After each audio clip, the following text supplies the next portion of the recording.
عمران خان صاحب کی اپنی زبانی جب تک میں زندہ ہوں میں این آر او نہیں دوں گا.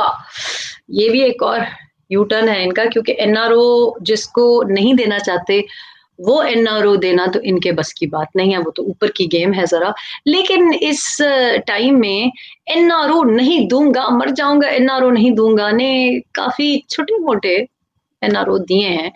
اور ایمنسٹی اسکیمز بھی آپ نے دیکھی، ہم نے دیکھا ماشاء اللہ.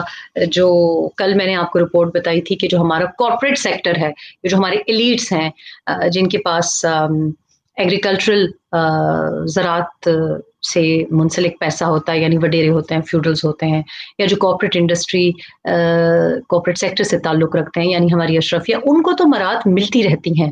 ایمنسٹی اسکیم بھی ملی فوری طور پہ. اگر آپ کا کوئی ایسا ایسٹ تھا جو کہ آپ اس کو ریگولرائز کرنا چاہتے تھے تو اس کے اوپر جنرل ایمنسٹی دی. بڑے اعتراضات بھی ہوئے. آج عمر چیمہ صاحب کی خبر ہے، اور عمر چیمہ صاحب نے ایک بہت اہم خبر دی ہے، دا نیوز میں بھی چھپی ہے، جنگ میں اردو ورژن بھی چھپا ہے.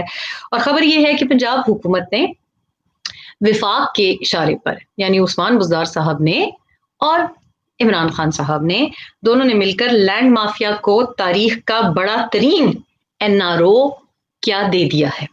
اور این آر او یہ ہے کہ جو پنجاب میں آپ کی کوئی 6,000 بلڈنگ سوسائٹیز ہیں، اس میں مختلف بلڈنگ سوسائٹیز ہیں، ان کو چونکہ irregularize تھیں، وہ ان کی جو ریگولرائزیشن تھی اس کے اوپر سوالات اٹھائے جا سکتے تھے، تو ان کو ایک چھوٹا سی پینلٹی لگائی ہے، اور وہ ہے کہ 2% کی پینلٹی ہے، لگائیں اور ریگولرائز ہو جائیں.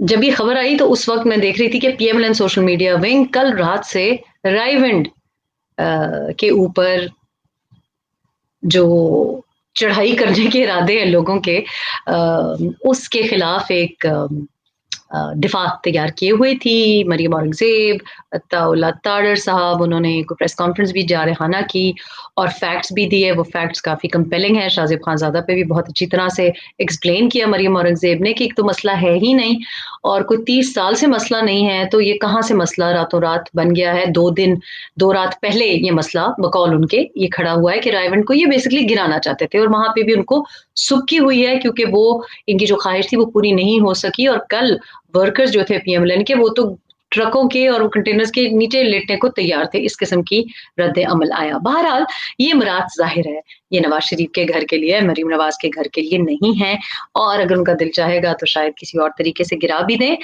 ایک ہم نے دیکھا تھا کہ ایک چھوٹ ہم کو بنی گالہ کے لیے بھی ملی تھی، جہاں 12.5 لاکھ روپے میں پتہ نہیں کہاں سے جوڑ توڑ کے، اللہ کرے کسی کے زیور نہ بیچے ہوں، یہ ریگولرائز کرنے کے لیے بنی گالہ. وہ تو ریگولرائز ہو گیا تھا، لیکن جناب پنجاب حکومت نے بہت ہی جو لفظ استعمال کیا ہے عمر چیمہ صاحب نے، وہ ہے عجلت میں، یعنی کہ بہت ہی جلدی انہوں نے یہ آرڈیننس، آپ کو پتا ہے آرڈیننس فیکٹری کا ان کا شوق ہے، تو ایک آرڈیننس جاری کیا ہے. اس آرڈیننس کا نام ہے پنجاب کمیشن آرڈیننس 2021.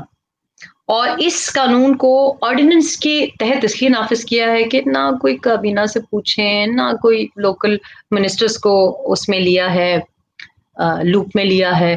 منسٹر سے جب کامنٹ کرنے کے لیے کہا گیا، پوچھا گیا، تو دا نیوز انٹرنیشنل رپورٹ کرتی ہے کہ کوئی اویلیبل بھی نہیں تھا، اور ایک پرٹیکولر منسٹر کا انہوں نے نام بھی لکھا ہے، اور انہوں نے کہا ہے کہ جی، انہوں نے کہا تو مجھے پتہ ہی نہیں ہے.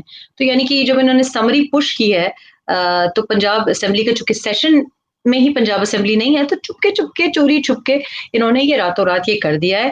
اور یہ جو ہاؤسنگ سوسائٹیز کا معاملہ جو ہے یہ ایکچولی تو بڑا پرانا ہے، ریگولرائز کرنا ہے، ارریگولر ہے، یہ تو بہت عرصے سے چل رہا ہے. لیکن اس سلسلے میں کوئی اتنی جلدی کیوں تھی؟ اس کے اوپر قانون سازی ہو سکتی تھی اسمبلی میں، جب سیشن آتا، جب سیشن لگتا تو تب آپ بات کر سکتے تھے، لیکن نہیں.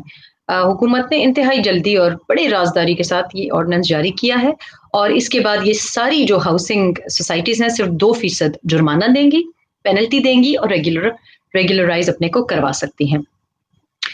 اب یہ کہا جا رہا ہے اکارڈنگ ٹو دس اسٹوری کہ اتنی جلدی اس لیے تھی کہ وفاق کا بہت پریشر تھا، اور بزدار صاحب نے کابینہ کے اجلاس کا انتظار اس وجہ سے نہیں کیا، اور اس کی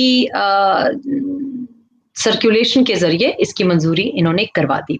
اس میں کون کون سی سوسائٹیز ہیں؟ اس میں LDA تو ہے ہی، لاہور ڈیولپمنٹ اتھارٹی، RDA کچھ RDA کی سوسائٹیز ہیں، کچھ فیصل آباد ڈیولپمنٹ اتھارٹی کی ہیں، کچھ ملتان کی ہیں، اور کچھ گجرانوالہ ڈیولپمنٹ اتھارٹی کے انڈر آتی ہیں۔ تو جو کہتے ہیں کہ جی NRO نہیں دوں گا، NRO نہیں دوں گا، جہاں ان کا من کرتا ہے وہاں کوئی NRO ٹائپ دے بھی دیتے ہیں۔